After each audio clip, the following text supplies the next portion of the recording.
અને બહુ સારી યોજના, સૌની યોજના છેલ્લે લોન્ચ કરી છે, તો સરકાર પ્રયત્ન કરે છે, પણ હજી સફળતા આપણે એટલી બધી મળતી નથી. સરકારની અયોગ્ય નીતિ, આયોજન પંચને બંધ કેમ કરવું પડ્યું, શા માટે વાઇન્ડ અપ, આટલા બધા 12 પંચવર્ષીય યોજનાઓ પછી અને ઘણા બધા લક્ષ્યાંકો પ્રાપ્ત કર્યા પછી પણ સરકારને એમ લાગે છે કે નહીં, આ ખોટું છે, અથવા તો આમાં કંઈક મર્યાદાઓ છે કે જેને આપણે હવે ઝડપથી બહાર નીકળી શકીએ એમ નથી, તો નીતિપંચ લઈ આવવાની એના કેટલા બધા નવા હેતુઓ છે, આખી સંગઠન આખું માળખું અલગ બનાવ્યું છે અને પ્રયત્નો છે, રાજ્યોનો સહકાર લીધો છે કે પ્રશ્નોની આપણને ખબર પડે.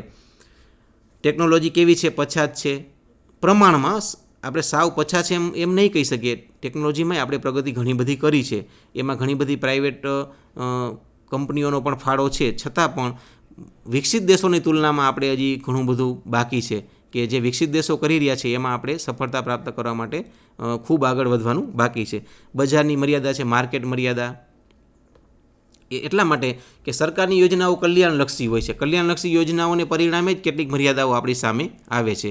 આ રેશનિંગ છે, પછી ગરીબી ઘટાડવા માટેની જે બધી યોજનાઓ છે, એને પરિણામે પણ આંતરમાળખામાં કેટલાક અવરોધો આપણને ઊભા થતા હોય છે. તો કુદરતી સાધન સંપત્તિનો આપણે યોગ્ય ઉપયોગ કરી શકતા નથી. ડ્યુઅલ ઇકોનોમી પછીનું લક્ષણ ભારત સહિત કેટલાય દુનિયાના દેશોમાં જોવા મળે છે, ખાસ કરીને વિકાસમાન દેશોમાં, અથવા તો જે દેશોએ વિકાસની કક્ષા પ્રાપ્ત કરી નથી એવા દેશોમાં. કેટલાક લક્ષણો બતાવું કે ડ્યુઅલ ઇકોનોમી કોને કહેવાય. 2 પ્રકારનું તમને આખું 2 વિરોધની બાબતો તમને ત્યાં જોવા મળે છે. સાવ જમીન આસમાન, આ પ્રકારનું તમે કહો તો પણ ખોટું નથી. એક બાજુ સંગઠિત વર્ગ છે, મૂડીવાદી છે, એની પાસે રોકાણ માટે સાધનો છે, ઇન્વેસ્ટમેન્ટ કરવા માટે ઘણી બધી તકો રહેલી છે, એની પાસે ટેકનોલોજી છે. આ જે વર્ગ છે, સંગઠિત વર્ગ, એ પોતાના ધાર્યા પરિણામો પ્રાપ્ત કરી શકે છે, સારી ટેકનોલોજીનો ઉપયોગ કરે છે, સારું જીવન ધોરણ છે, સારા વપરાશના સાધનોનો ઉપયોગ કરે છે. બીજી બાજુ છે અસંગઠિત વર્ગ, એનું પ્રમાણ ઊંચું છે. જમીન વિહોણા લોકો, ખેત મજૂરો, બાંધકામ ક્ષેત્રના મજૂરો, કૃષિ ક્ષેત્ર સંકળાયેલા બધા જ જે મજૂરો છે, બધા જ અસંગઠિત છે, કારણ કે નબળા છે અને કોઈ એને સપોર્ટ નથી. એટલે એક એવો વર્ગ પણ આપણી સામે જોવા મળે, સાવ એકદમ તફાવત હોય. બીજી બાજુ શહેરીકરણની આધુનિક સુવિધાઓ, છેલ્લે સ્માર્ટ સિટીનો કોન્સેપ્ટ આપણે આવ્યો છે, બુલેટ ટ્રેન, ઘણું બધું છે, ઘણી બધી યોજનાઓ લોન્ચ થાય છે. અને સામે પક્ષે ગ્રામીણ અર્થતંત્ર છે.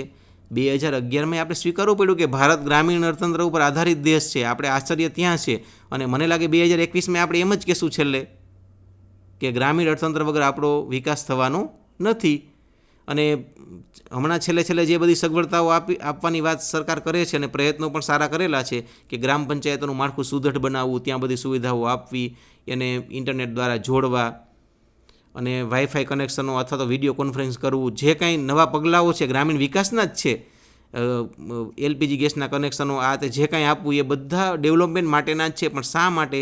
તો આપણે આપણી મર્યાદા સમજી ગયા છીએ કે શહેરીકરણની અનેક સમસ્યાઓ આપણી સામે આવીને ઊભેલી છે. એટલે એક બાજુ સારા શહેરો છે, સ્માર્ટ સિટીના પ્રોજેક્ટ ચાલે છે, ઉચ્ચ જીવન ધોરણ જીવતા લોકો છે, અને બીજી બાજુ ગ્રામીણ અર્થતંત્ર પણ આપણા દેશમાં છે. એટલે આપણે એમ ન કહેવાય કે ભારતના લોકો શહેરોમાં વસવાટ કરે છે અથવા તો ભારત ગામડાઓનો દેશ છે. 2 પ્રકારની ડ્યુઅલ ઇકોનોમી અહીંયા જોવા મળે છે. બીજી બાજુ ઉચ્ચ વપરાશ જીવન ધોરણ છે.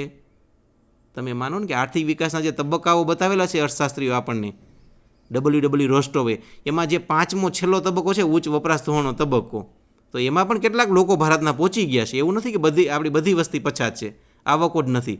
તો ઉચ્ચ વપરાશની જે અંતિમ સ્થિતિ જે વિકસિત દેશોએ મેળવેલી છે, એવી સ્થિતિ મેળવનારા પણ લોકો ભારતમાં વસવાટ કરે છે અને ઉચ્ચ જીવન ધોરણ પ્રાપ્ત કરે છે. સામે પક્ષે જીવન નિર્વાહ પૂરતું જીવન ધોરણ પ્રાપ્ત કરનારા લોકો છે. પ્રાથમિક જરૂરિયાતો, પોશાક, ખોરાક અને રહેઠાણ, પૌષ્ટિક આહાર જોઈએ, યોગ્ય રહેઠાણ જોઈએ, યોગ્ય પોશાક જોઈએ. અને 2 નવા પરિમાણો ઉમેરે છે UNDP. તો આપણે ઉમેરીએ કે પ્રાઇમરી એજ્યુકેશન, પ્રાઇમરી હેલ્થ, પ્રાથમિક આરોગ્ય, એટલું માંડ મેળવી શકતા લોકો પણ છે, માંડ કે જેઓ આ સુવિધાઓથી સાવ વંચિત છે અથવા તો સારવાર કરાવતા નથી, એવા લોકો પણ છે. બીજું એક લક્ષણ છે વિકાસ, એક બાજુ પછાતપણું છે, દેખાય છે આપણી સામે, આપણી નજર સમક્ષ છે. એક બાજુ ખૂબ વિકાસ પામતા પ્રદેશો છે, વિસ્તારો છે, શહેરો છે, તમે ઉદ્યોગોમાં પણ જુઓ કે ઇન્ડસ્ટ્રીયલી આપણું જે આખું ઔદ્યોગિકરણ થયું છે તો એમાં પણ તમે ગુજરાતમાં નજર કરો, બીજે આપણે જવાની જરૂર નથી. ભલે આપણે ભારતની વાત કરતા હોઈએ પણ ગુજરાતના પણ જે જિલ્લાઓ છે એમાં જિલ્લા વાઇઝ ઔદ્યોગિક વિકાસ બરાબર થયો જ નથી. આપણે જોઈએ જ છીએ સેન્ટ્રલ ક્યાં છે તો 2-5 જે વિસ્તારો છે એમાં જ વધુમાં વધુ ઉદ્યોગો જાય છે. કોઈ પ્રોજેક્ટ લઈને નવા આવે તો ક્યાં આવે? જ્યાં વિકસિત વિસ્તાર છે ત્યાં. તો એ તો ખાસ જોવા મળે. અને જ્યાં પછાતપણું છે ત્યાં ઉદ્યોગકારો ઓછા જાય છે, સગવડો નથી માળખાકીય, સરકારના અનેક પ્રયત્નો, યોજનાઓ, સરકારનો ઘણો બધો સપોર્ટ છતાં પણ આ પ્રકારનું વાતાવરણ જોવા મળે છે. તમે જોયું હશે કે આપણે સ્પેશિયલ ઇકોનોમિક ઝોનનો પણ ઉદ્ભવ ભારતમાં અને ગુજરાતમાં થયેલો છે. આશ્ચર્ય થાય આપણને કે સ્પેશિયલ ઇકોનોમિક ઝોનના ઘણા બધા પ્રોજેક્ટો હજી પૂરા પણ થયા નથી. તો SIR સરનો પ્રોજેક્ટ છે મધ્ય ગુજરાતમાં એ બાજુ, અને ઘણો બધો વિરોધ ચાલે છે કે સ્પેશિયલ ઇન્ડસ્ટ્રીયલ રિજિયન જે કરવાનો જે આખો કન્સેપ્ટ છે એમાં પણ ઘણા બધા અવરોધો છે. તો આપણે જે પછાત વિસ્તારોમાં જવું છે તો ઉદ્યોગકારો સામે પ્રશ્નો પણ છે, કારણ કે આપણે કૃષિ સાથે અને પશુપાલન સાથે સંકળાયેલા છીએ. એટલે ડેવલપમેન્ટ કરતાં આપણે આપણો જે મૂળ વ્યવસાય છે એમાં કેટલાક લોકો રહેવા ઈચ્છે છે. બીજી બાજુ જૂની પ્રથા છે, પરંપરાગત ટ્રેડિશનલ મેથડ જેને પરંપરાગત સિસ્ટમ છે દેશમાં, હજી પણ આશ્ચર્ય થાય તમને, હજી પણ ભારતના કેટલાય ગામડાઓ એવા છે કે બેન્કિંગ સુવિધાનો ઉપયોગ કરતા નથી. આપણી પાસે આંકડાઓ છે કે ભારતના 83% ગામડાઓ એવા છે કે જ્યાં 1000 કરતાં વસ્તી ઓછી છે અને બેંકની શાખાઓ નથી. કેટલાય ગામડાઓમાં કે જ્યાં બેંક હજી પહોંચી નથી. છેલ્લે સરકારે પેમેન્ટ બેંકનો કોન્સેપ્ટ આપણી સામે મૂકેલો છે, છતાંય પણ ભલે આગળ આપણને પરિણામો મળશે પણ આજે તમામ સુવિધાઓ પ્રાપ્ત કરી શકે એવા ગામડાઓ જોવા મળતા નથી. અને બીજી બાજુ આધુનિકતા છે, બહુ મોસ્ટ ડેવલપમેન્ટ કરેલા વિસ્તારો છે અથવા તો વસ્તી છે. તો ડ્યુઅલ ઇકોનોમીમાં ભારતમાં આ પ્રકારનો આપણે તફાવત જોવા મળે છે. ત્યાર પછી પ્રોડક્ટિવિટીનો પ્રશ્ન છે, નીચી ઉત્પાદકતા છે. માથાદીઠ આવકમાં વધારો કેવી રીતે થાય? રાષ્ટ્રીય આવક કેમ વધે? તો તમારું જે લેબર ફોર્સ છે અને તમારા ઉત્પાદનના સાધનો છે એમાં ક્વોલિટી, ગુણવત્તા હોવી જોઈએ, તો જ તમે આવકમાં વધારો કરી શકો. તો આપણી પાસે તો બહુ પ્રશ્નો છે, ખાસ કરીને જે જીવન સાધનો છે. અને આપણે લેબર ફોર્સની વાત કરીએ છીએ તો કેળવાયેલા મજૂરો ઓછા છે પ્રમાણમાં, આપણી પાસે ઘણા બધા ઓછા છે. અકુશળ શ્રમિકોનું પ્રમાણ ભારતમાં વધુ છે. બીજા નંબરમાં એજ્યુકેશન ઓછું છે, તાલીમ વગર આપણે કામ કરીએ છીએ. ત્રીજા નંબરે હમણાં તમને ઉદાહરણ આપ્યું કે તાલીમ લીધા પછી, એજ્યુકેશન લાયકાત પ્રાપ્ત કરી લીધા પછી પણ એને અનુરૂપ કામ આપણને મળતું જ નથી. એટલે આપણો જે સ્કિલ ડેવલપમેન્ટ થયું છે અથવા તો જે આવડત છે વ્યક્તિમાં, એ આવડત છે એનો ઉપયોગ બરાબર દેશને આપણે આપી શકતા નથી. ટેકનોલોજી નિમ્ન છે, ઉતરતી કક્ષાની છે, કારણ કે જે ઝડપે આપણો ઔદ્યોગિક વિકાસ થયો છે, કૃષિ વિકાસ થયો છે અને ટેકનિકલ આપણે વૃદ્ધિ કરી છે, એ ઝડપે બીજા દેશોની સરખામણી કરીએ તો આપણે એમાં પણ ઘણું બધું હજી આગળ વધવાનું બાકી છે. એક સારું પાસું હવે સેક્ટર આવે છે, આર્થિક સામાજિક આંતરમાળખું થોડુંક વિકસિત થયું છે અને એ તો ડેટા આપણને મળે છે. કમ્પેરિઝન કરીએ તો પણ આપણને આઈડિયા આવશે કે શિક્ષણનું જે પ્રાથમિક શિક્ષણ છે, સાક્ષરતાનો દર એ ભારતમાં વધી રહ્યો છે, સરેરાશ આયુષ્યમાં વધારો થાય છે. પછી પ્રાથમિક સુવિધાઓની જે સગવડો ગ્રામીણ વિસ્તાર સુધી પહોંચાડવામાં સરકાર સફળ રહી છે, એમાં પણ ઘણું બધું આપણને દેખાય છે. જેમ કે વીજળી છે, ગુજરાત જેવા રાજ્યોમાં જ્યોતિગ્રામ યોજના દ્વારા આપણે 24 કલાક વીજળી ગામડાઓને પણ પૂરી પાડીએ છીએ. કૃષિ માટે આપણે અલગ જોડાણો આપીએ છીએ, અલગ કનેક્શન આપીએ છીએ. તો ઘણા બધા સફળતા આપણે એમાં પ્રાપ્ત કરી છે. બહુ સારું ફેક્ટર કહેવાય. બીજી ઘણી બધી સ્કીમ લોન્ચ કરી છે ગવર્મેન્ટે, કેન્દ્ર સરકાર અને રાજ્ય સરકારે બેને મળીને. તો અને અનેક રાજ્યોમાં આવી સ્કીમ ચાલે છે લોકોના વિકાસ માટેની. આરોગ્યને લક્ષી તો અનેક યોજનાઓ કેન્દ્ર સરકાર રજૂ કરે છે અને ઘણી બધી સફળતાઓ પણ એમાં આપણે પ્રાપ્ત કરી છે. પછી જે રોગો છે, ખાસ કરીને જીવલેણ રોગો છે, એ સસ્તી સુવિધાઓ ઉપલબ્ધ બને અથવા તો મફત સારવાર જરૂરિયાતવાળા લોકોને મળે, એના માટે સરકારના પ્રયાસો થયા છે. ભૂગર્ભ ગટર છે, બેન્કિંગ સિસ્ટમ છે, રેલવે અને રસ્તાઓનું ડેવલપમેન્ટ છે, ટેલિફોન અને ઇન્ટરનેટ અને ICTના ફાયદા બધા જ લોકોને મળે એના માટે આપણે ઘણા બધા પ્રયત્નો કરેલા છે. એટલીસ્ટ આપણે એટલું તો જોઈએ જ છીએ કે સામાન્ય માણસ હશે તો એ ભારતમાં મોબાઈલ ફોનનો ઉપયોગ કરે છે અને એને વાત કરતાં આવડે છે. ડેવલપમેન્ટ થયું જ છે. આપણે એવું નથી કે આપણે ટેકનોલોજીનો ઉપયોગ કર્યો જ નથી અને લોકોને સુવિધાઓ મળી જ નથી. તો સામાજિક અને આર્થિક આંતરમાળખાની કક્ષાએ આપણે થોડીક સારી બાબતો અહીંયા જોવા મળી છે. ત્યાર પછી આર્થિક સુધારાની વાત આપણે વચ્ચે કરી લે. ખાનગીકરણ અને વિદેશી વેપારમાં વૃદ્ધિ થઈ છે. સરકારે પ્રાઇવેટલાઇઝેશનને વધારે મહત્ત્વ આપેલું છે. એટલે વિદેશી મૂડીની મુક્ત અવરજવર થાય, ફોરેન ડાયરેક્ટ ઇન્વેસ્ટમેન્ટ વધે. એફડીઆઈમાં સરકાર અનેક સેક્ટરમાં એફડીઆઈ 100%ની મંજૂરી ગવર્મેન્ટે અગાઉ 51% હતી, પછી 72%, હવે 100% કરી છે. કેટલાય સેક્ટરમાં ઘણા બધા એવા વિભાગો છે કે એમાં સરકારે એફડીઆઈની મંજૂરી આપેલી છે. ત્યાર પછી તો ડિસઇન્વેસ્ટમેન્ટ આપણે એમાં પણ ઘણા બધા પગલાઓ લીધા છે. WTOમાં જોડાઈને 1995થી આપણે વિશ્વ વેપાર સંગઠન સાથે જોડાઈને ઘણું બધું ડેવલપમેન્ટ થાય અને વિશ્વ વેપારમાં ભારતનો હિસ્સો વધે એના માટે આપણે સફળતા પ્રાપ્ત કરી છે. પછી 3 જે પાસાઓ હતા આર્થિક સુધારાના, ખાનગીકરણ, ઉદારીકરણ અને વૈશ્વિકીકરણ, એનો પણ ઘણો બધો અમલ આ છેલ્લા 1991થી આપણે કરીએ છીએ. સ્પેશિયલ ઇકોનોમિક ઝોનની રચના કરવી, સ્પેશિયલ ઇન્ડસ્ટ્રીયલ રિજિયન બનાવવા અને પ્રદેશવાદ અથવા તો પ્રાદેશિક અસમાનતા દૂર થાય અને પ્રાદેશિક ડેવલપમેન્ટ થાય એના માટે પણ સરકારે પ્રયાસો કરેલા છે. એટલે એક સારું લક્ષણ આપણને અહીંયા જોવા મળે છે. ઔદ્યોગિકરણના કેટલાક પ્રશ્નો જો પડકારજનક છે. આપણે અગાઉ જોયું કે શહેરીકરણની મર્યાદાઓ છે, તો શહેરોનું ડેવલપમેન્ટ કેવી રીતે થયું? તો ઉદ્યોગોને આધારે જ છે. ઘણા બધા પ્રશ્નો આપણી સામે આવ્યા છે. કેટલાક પ્રશ્નો આખી દુનિયાને લાગુ પડે છે, જેને આપણે વૈશ્વિક પ્રશ્નો કહીએ છીએ. જેમ કે ક્લાઇમેટ ચેન્જ છે, ગ્લોબલ વોર્મિંગ છે, ઘણા બધા ઓઝોન હોલ્સનો પ્રશ્ન છે કે ઉદ્યોગોને પરિણામે, વાહનોને પરિણામે જે વાતાવરણ દૂષિત થયું છે એને પરિણામે ઉદ્યોગોનો વિકાસ અને ડેવલપમેન્ટમાં પણ આપણે કેટલાક અવરોધો થયા છે. કેન્દ્ર સરકારનું પર્યાવરણ વિભાગ પણ કામ કરે છે. એની મંજૂરીઓ લેવા માટે પણ ઘણી બધી પ્રોસેસ આપણે કરવી પડતી હોય છે. શહેરોમાં શહેરીકરણ થયું છે તો એના કેટલાક પડકારજનક પ્રશ્નો આપણી સમક્ષ છે. ઉદ્યોગો અને ઔદ્યોગિકરણ અને શહેરીકરણ એક સિક્કાની બે બાજુ જેવા જ છે. ઉદ્યોગો વિકસા છે એટલે શહેરીકરણ થયું છે અને લોકો ઘણા બધા ત્યાં વસાહત કરવા માટે આવ્યા છે.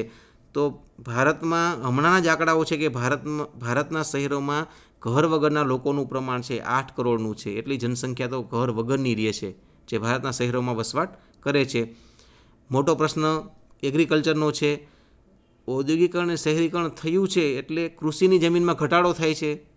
એટલે કૃષિની જમીનનું જે ફળદ્રુપ જમીનો છે એ આપણે ઉદ્યોગોને આપીએ છીએ તો આપણો જે મુખ્ય વ્યવસાય છે અથવા તો આપણો જે મુખ્ય આધાર છે ખોરાકનો, એ કૃષિની જમીન ઓછી થાય છે, એના ટુકડાઓ વિભાજન થાય છે અથવા તો એનું રૂપાંતર થાય છે અથવા તો બિનખેતી થાય છે. એને પરિણામે કૃષિલાયક જમીનો, ફળદ્રુપ જમીનો ઘટી રહી છે અને આની અસર આપણા પશુપાલન પર પણ થાય છે. આટલા મોટા દેશને આપણે સંપૂર્ણપણે અનાજ અને દૂધ આ બધી જે બનાવટો છે પૂરી પાડવી એ પણ મોટો પડકાર છે આપણી સામે. આડેધડ વસવાટ થયા છે શહેરોમાં અને નીચું આરોગ્યનું ત્યાં પ્રમાણ છે, ટ્રાફિકની સમસ્યા છે, ગુનાખોરી છે. કારણ કે શહેરોમાં ખાસ જોયું દિન પ્રતિદિન ગુનાખોરીનું પ્રમાણ વધે છે. ચોરીઓ, લૂંટફાટ, ખૂન, હત્યા, આ બધું પ્રમાણ છે એ ખૂબ જોવા મળ્યું છે. પછી સૌથી મોટી ઘન કચરાના નિકાલની સમસ્યા, ભૂગર્ભ ગટરની યોજનાઓ કેટલાક મહાનગરપાલિકા વિસ્તારમાં પણ આપણે પૂરી કરી શક્યા નથી, તો આ પણ એક મોટો પ્રશ્ન છે.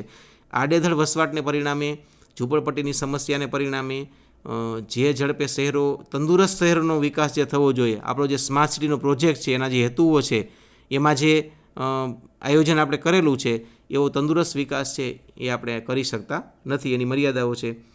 નીચો HDI છે, હ્યુમન ડેવલપમેન્ટ ઇન્ડેક્સમાં આપણે ઘણા બધા પાછળ છીએ. 132, 33, 34 આવા સ્થાન છેલ્લા 2-3 વર્ષના આપણે જોવા મળે છે.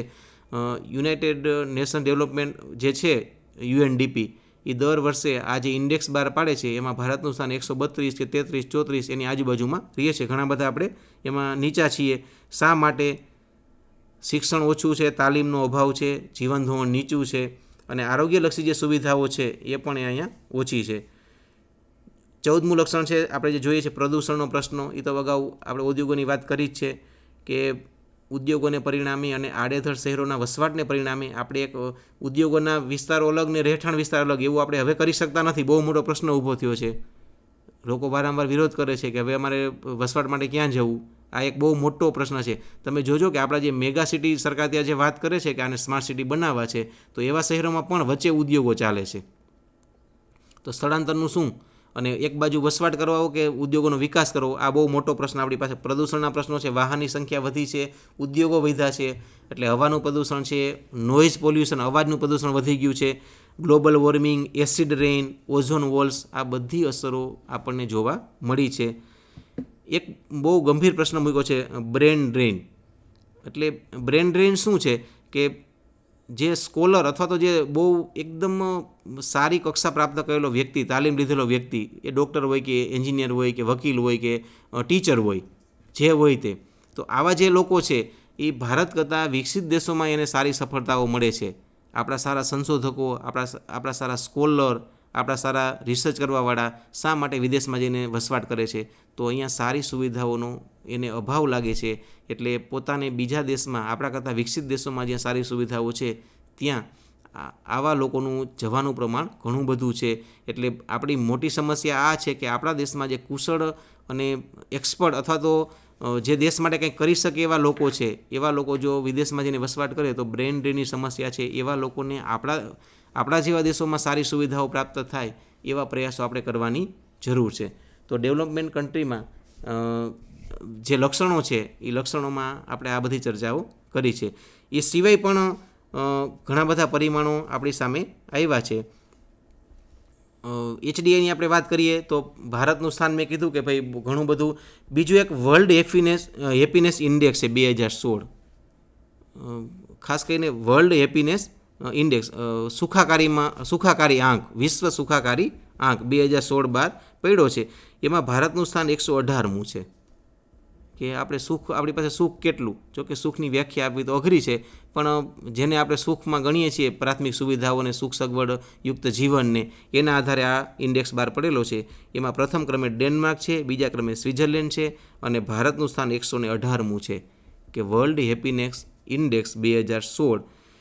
બીજું જે પરિમાણ આપણી સામે છે કે વિકસિત અને અલ્પવિકસિત દેશોની બહુ લાંબા સમયથી ચર્ચાઓ ચાલે, આયોજનો થાય, યોજનાઓ થાય કે દેશને વિકસિત કેવી રીતે બનાવવો. તો ઘણા બધા પરિમાણો આપણી સમક્ષ અહીંયા મેં મૂકેલા છે, અને આ પરિમાણોને આધારે આપણે નક્કી કરી શકીએ કે કયો દેશ વિકસિત છે, કયો અલ્પવિકસિત છે. પણ 3 પ્રશ્નો બહુ તમને છેલ્લે ટૂંકમાં કહું કે તમારે કોઈ પણ દેશને વિકાસની કક્ષામાં મૂકવો હોય તો 3 પ્રશ્નો છે. દેશમાં ગરીબી છે? જો હામાં જવાબ છે. દેશમાં બેરોજગારી છે? જો જવાબ હા છે. દેશમાં આર્થિક અસમાનતા છે? જો જવાબ હા છે તો તમે વિકાસમાન છો. તમારે વિકાસની કક્ષા હજી પૂરી કરવાની બાકી છે. તો મિત્રો આટલું. નમસ્તે.